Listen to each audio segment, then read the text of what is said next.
Good evening students. देखिए, हमने अभी लास्ट क्लास में जो टॉपिक कवर किया वो था workman compensation reserve, one of the special reserves जिसके ऊपर एडजस्टमेंट आ जाती है। अब बेटे एक और ऐसा रिजर्व है जिसे लेके बच्चे अक्सर परेशान रहते थे पूरी 12th class, investment fluctuation reserve. And believe me, this is very very easy. जैसे वर्कमैन कंपनसेशन रिजर्व आसान था, ये भी बिल्कुल उसी तरह से आसान है, बस इसे समझने की जरूरत है। तो चलिए जी, स्टार्ट करते हैं अपने lecture on topic number 6, investment fluctuation reserve. देखिए जी, इन्वेस्टमेंट फ्लक्चुएशन रिजर्व,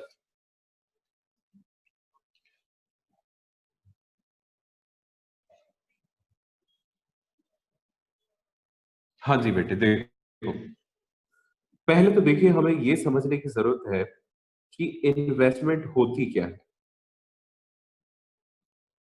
बेटे देखो, आजकल क्या होता है जी, हर एक बिजनेस ग्रोथ किस तरह से कर रहा है, वो अपने बिजनेस में एक लिमिट तक ही ग्रो कर पाता है। आप एमएनसी ले लीजिए, एमएनसी भी तो पूरे वर्ल्ड में एक लेवल तक ही तो प्रोडक्ट्स बना सकती है और एक लेवल तक ही तो सेल कर सकती है।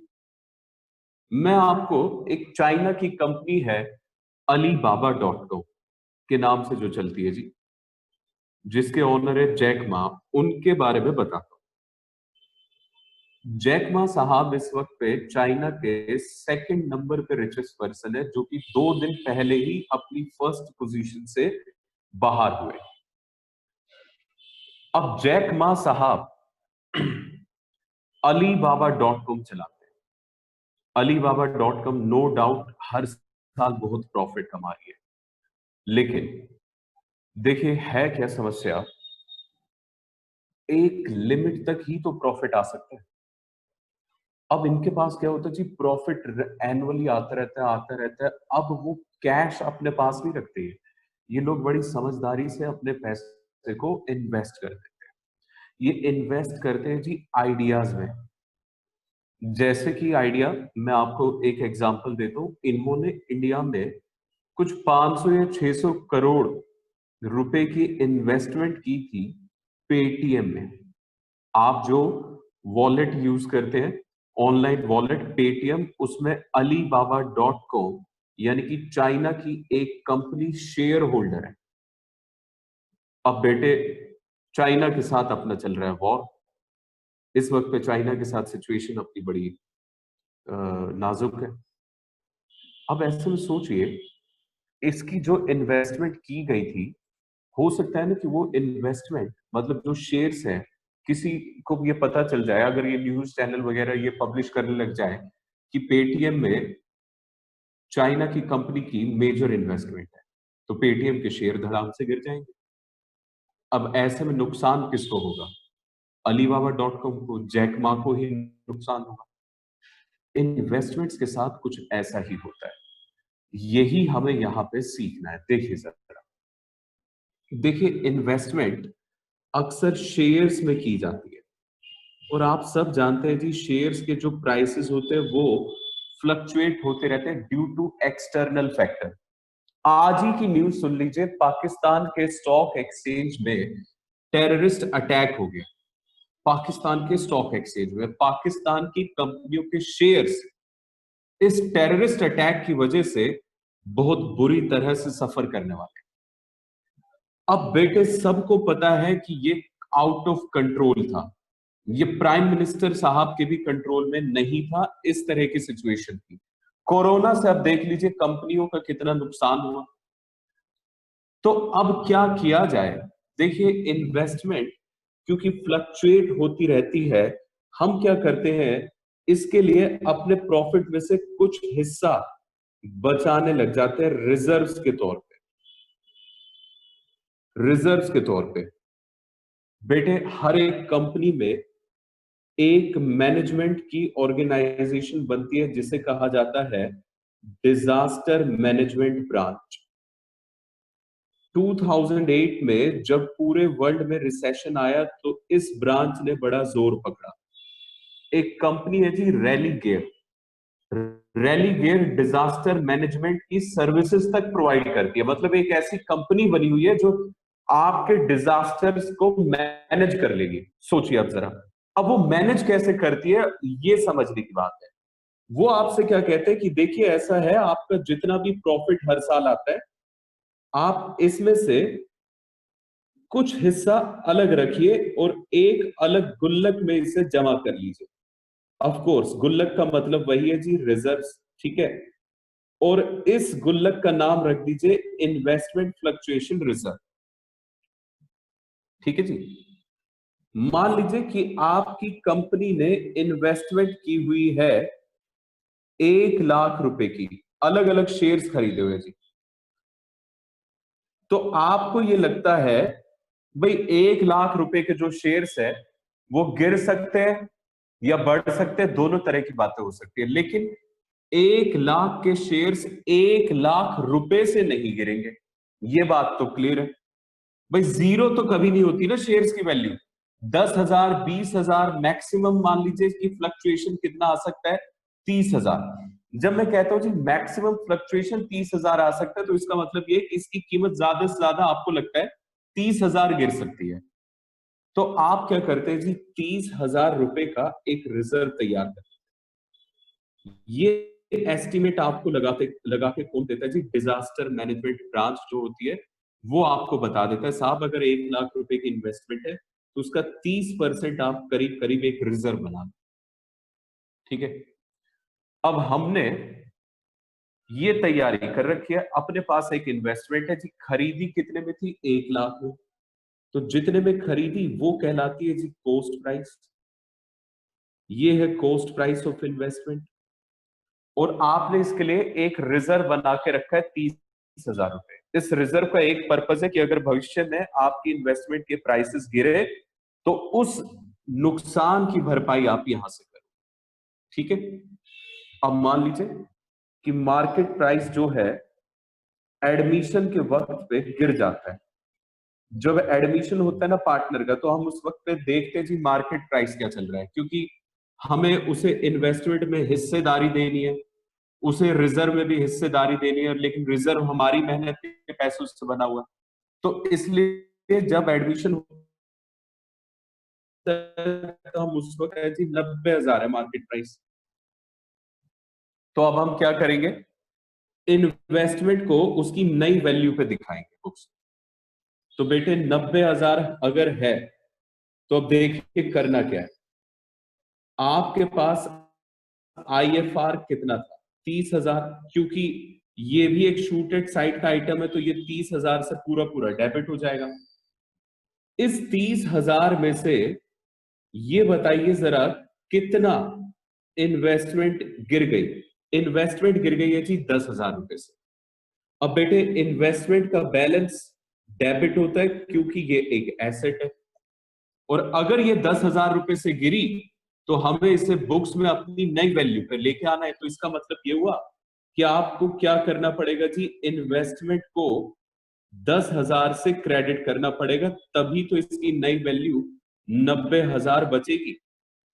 तो हमने इन्वेस्टमेंट को क्रेडिट कर दिया 10,000 से।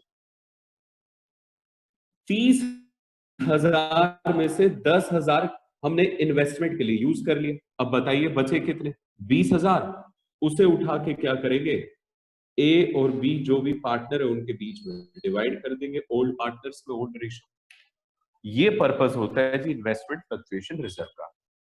तो इन्वेस्टमेंट फ्लक्चुएशन रिजर्व क्यों बनाया जाता है, हमने इन्वेस्टमेंट खरीद रखी होती है, उसके लिए हम बनाते हैं इन्वेस्टमेंट फ्लक्चुएशन रिजर्व। मान लीजिए हमने कोई इन्वेस्टमेंट ही नहीं खरीदी, तो बताइए जरा कोई पर्पस है इन्वेस्टमेंट फ्लक्चुएशन रिजर्व को बनाने का? ऐसे बेटे बेकार में कोई नहीं बनाता, ये शौक या नहीं बनते, जरूरतों के हिसाब से बनते हैं। तो अगर जरूरत है, आपने इन्वेस्टमेंट खरीदी हुई है, तो it's better to maintain investment fluctuation reserve, इसलिए बनता है जी इन्वेस्टमेंट फ्लक्चुएशन रिजर्व। अब मान लीजिए ऐसा हो गया कि मार्केट प्राइस हमने एडमिशन के वक्त पे चेक किया 1 लाख ही है, मतलब कोई चेंज ही नहीं आया। चेंज नहीं आया तो बेटे ये सारा का सारा रिजर्व किसमें बढ़ जाएगा, पार्टनर्स में। इसका पर्पस है जी लॉस की रिकवरी। अगर लॉस नहीं हुआ तो ये पार्टनर्स में डिवाइड हो जाएगा, और अगर लॉस हो गया तो उतने अमाउंट की रिकवरी यहां से दिखा देंगे। ये पर्पस होता है इन्वेस्टमेंट फ्लक्चुएशन रिजर्व का। इन्हीं चीजों को यहां नोट्स के थ्रू और एग्जाम्पल के थ्रू समझते हैं। देखिए मैंने जरा यहां पे आपको क्या क्या लिख पाया हुआ है।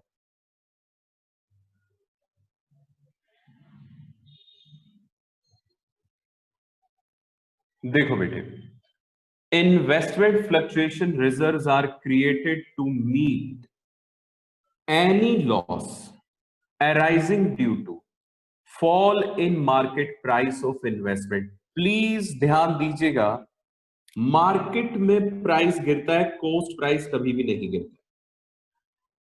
तो अगर मार्केट प्राइस गिरा और उसकी वजह से कोई लॉस हुआ तो उस लॉस को हम पूरा करेंगे इन्वेस्टमेंट फ्लक्चुएशन रिजर्व से।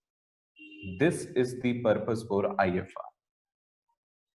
If there is no fall in market value of investment, all money of IFR will be divided among all partners in old ratio.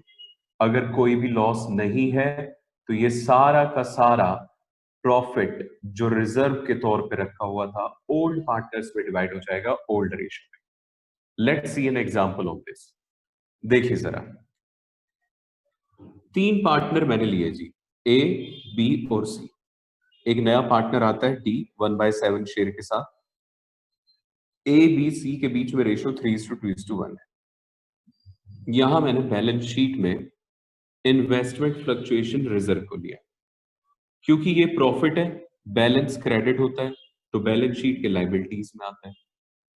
और इसे बनाने का पर्पस तभी है जब अपने पास क्या हो, इन्वेस्टमेंट।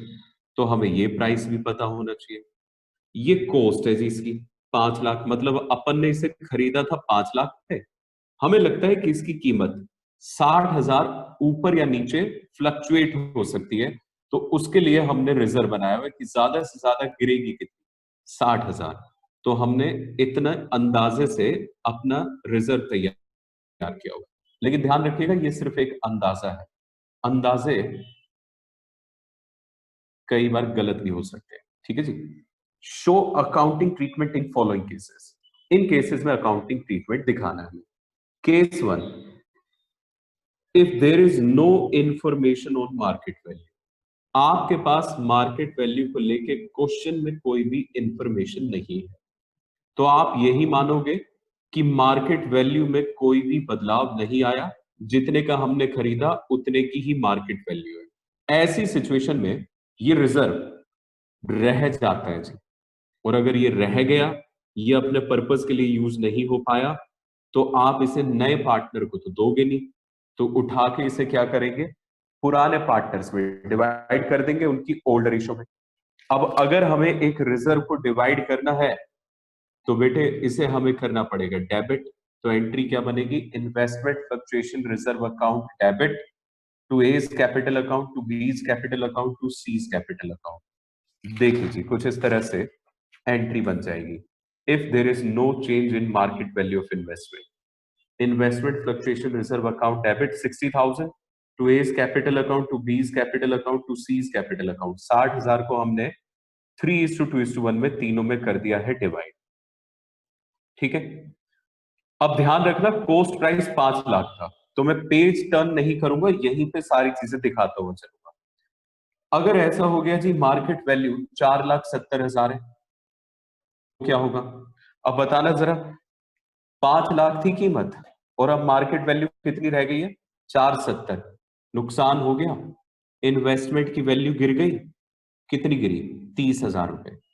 तो बेटे पहले तो आंख बंद करके इसे डेबिट कर दो, क्योंकि इसका तो मरना तय है, ये तो 60,000 से डेबिट होना ही होना है। इसमें से हमने 30,000 इन्वेस्टमेंट अकाउंट की वैल्यू पे जो गिरावट आई थी उसके लॉस के लिए यूज कर लिया।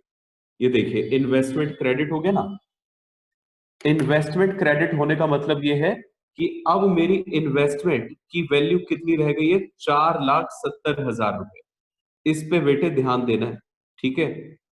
4,70,000 रुपए रह गए। अब भी 30,000 इन्वेस्टमेंट में यूज करने के बाद भी इसमें 30,000 रुपए बच गए तो उसे ओल्ड पार्टनर में बांटेंगे, क्योंकि बचे हुए पैसों में नए पार्टनर को कोई हिस्सा नहीं देना है। तो to A's capital account, to B's capital account, to C's capital account 15,000, 10,000 और 5,000। ये भी डन हो गया जी। अब आ जाइए केस 3 पे। मार्केट वैल्यू अगर 4,40,000 है, जरा ध्यान दीजिएगा, मार्केट वैल्यू कितनी है जी? 4,40,000 है। अच्छा, अब मुझे ये बताइए, अपने पास रिजर्व कितना था? 60,000, और 5 लाख कोर्स थी। नई वैल्यू क्या आ रही है? 4,40,000। सोच समझ के बताना बेटे, 4,40,000 की अगर मार्केट वैल्यू हो गई तो वैल्यू गिरी कितनी? 60,000। और अपनी तैयारी भी कितनी थी? 60,000 की। तो अब पार्टनर्स के हिस्से में कुछ नहीं आएगा। इन्वेस्टमेंट फ्लक्चुएशन रिजर्व पूरा का पूरा यूटिलाइज हो जाएगा इन्वेस्टमेंट के लॉस को रिकवर करने। क्या ये बात आप सबको समझ में आ गई? अगर कोई डाउट है तो आप मुझसे पूछ सकते हैं, जल्दी से पूछ लीजिए अगर कोई भी डाउट है।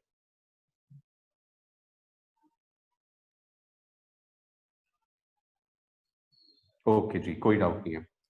चलो तो बेटे अब जरा ध्यान देना, बड़ा इंटरेस्टिंग केस आ रहा है। देखना, market value of investment is 4 lakhs। अपने पास कॉस्ट प्राइस कितना था? 5 लाख। मार्केट वैल्यू 1 लाख से घट गई। तो बेटे अब एक बात बताओ, आईएफआर तो डेबिट 60,000 से पूरा हो जाएगा, और इन्वेस्टमेंट जितने से घटी उतनी क्रेडिट हो जाएगी। यहां हो गया जी हमारा 40,000 रुपए का एक्स्ट्रा लॉस। अब ये जो एक्स्ट्रा लॉस हुआ ये पी एंड एल में आना चाहिए, लेकिन पी एंड एल पार्टनरशिप के रिकॉन्स्टिट्यूशन को के लिए तो बनेगा नहीं। तो इसके लिए आप यहाँ पे अगेन क्या यूज करोगे? Revaluation account. ठीक है जी।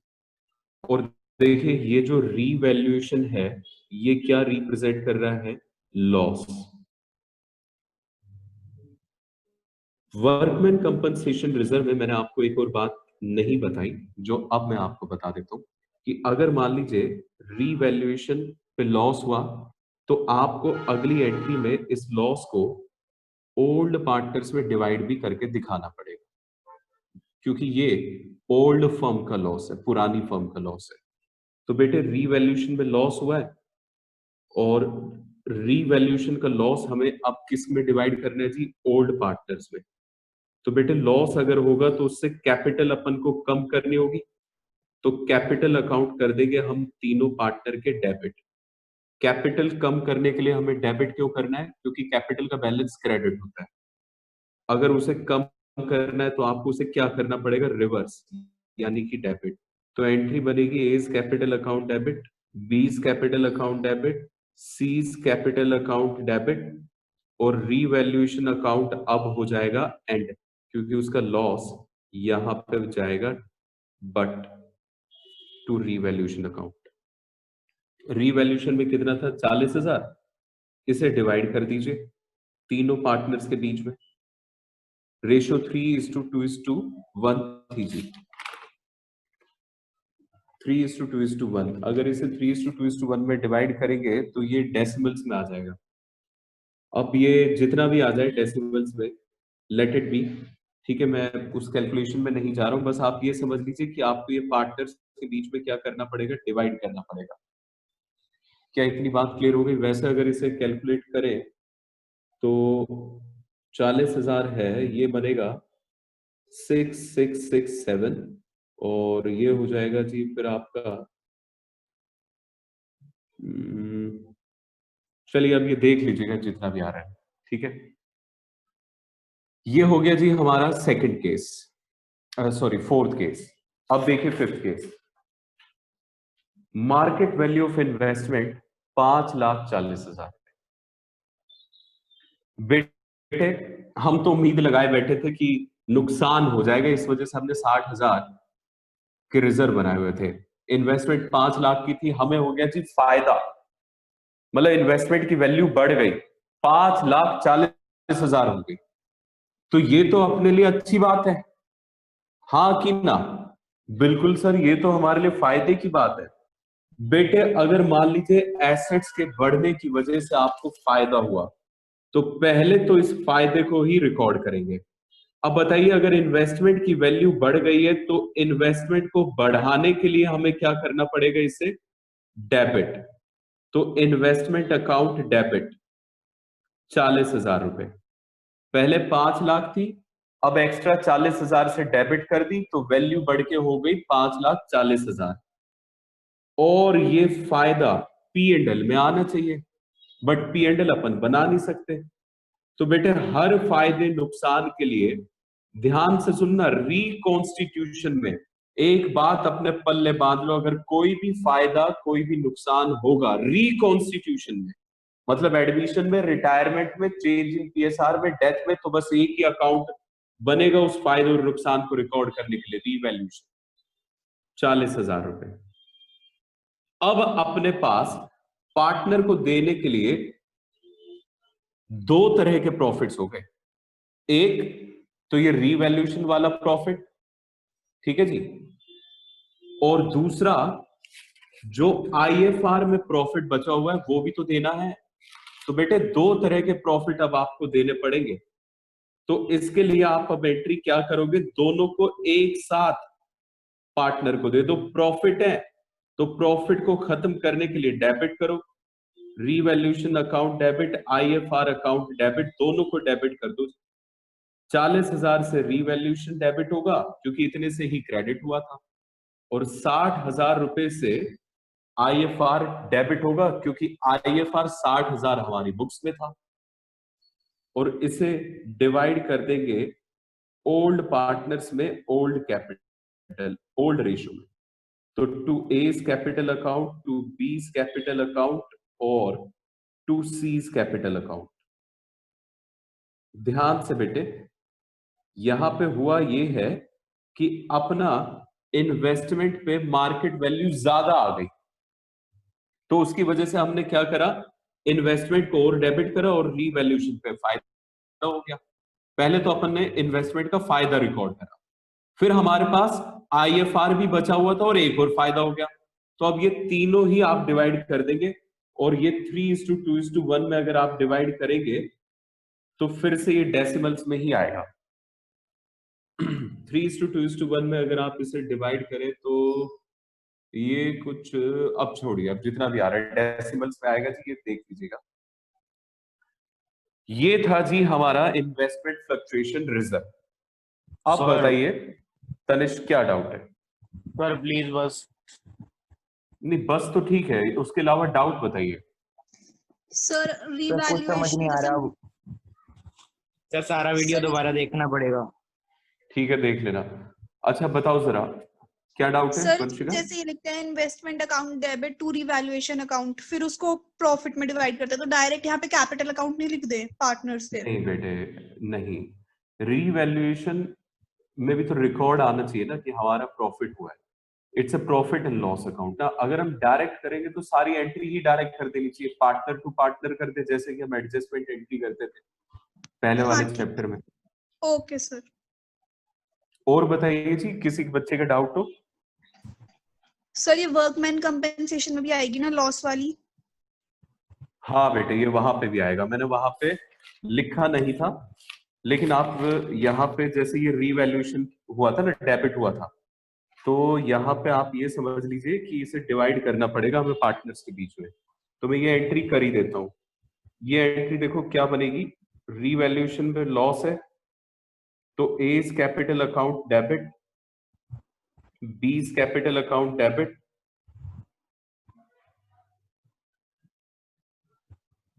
टू रीवैल्यूएशन अकाउंट, ये हो जाएगा जी। रीवैल्यूएशन में आएगा 20,000, और 20,000 को आपको डिवाइड करना थी ओल्ड रेशियो, वो इनके बीच में थी 3:2। तो 3:2 में अगर आप इसे डिवाइड करोगे तो 12,000 और 8,000। कहने का मतलब अगर रीवैल्यूएशन डेबिट या क्रेडिट हो गया तो आपको उसको डिवाइड करने के लिए भी एक अलग से एंट्री करनी पड़ेगी। This is all about investment fluctuation reserve. ठीक है जी, तो इन्वेस्टमेंट फ्लक्चुएशन रिजर्व हो जाता है अब and. Thank you very much. आप ये दोनों ही चीजें अच्छे से कवर कर लीजिएगा। मैं आपको बता देता हूँ जी, इस पे भी आपको एक क्वेश्चन करना है, which is question number 28। Again ये उसी चैप्टर से, चेंज इन पीएसआर से। होमवर्क है क्वेश्चन नंबर 28, पेज नंबर है 3.69। मुझे लग रहा है जी कल मुझे 10:30 बजे यही रिपीट टेलीकास्ट करना पड़ेगा। Thank you sir. Okay bye bye, अब आप आराम करिए। Thank you, sir.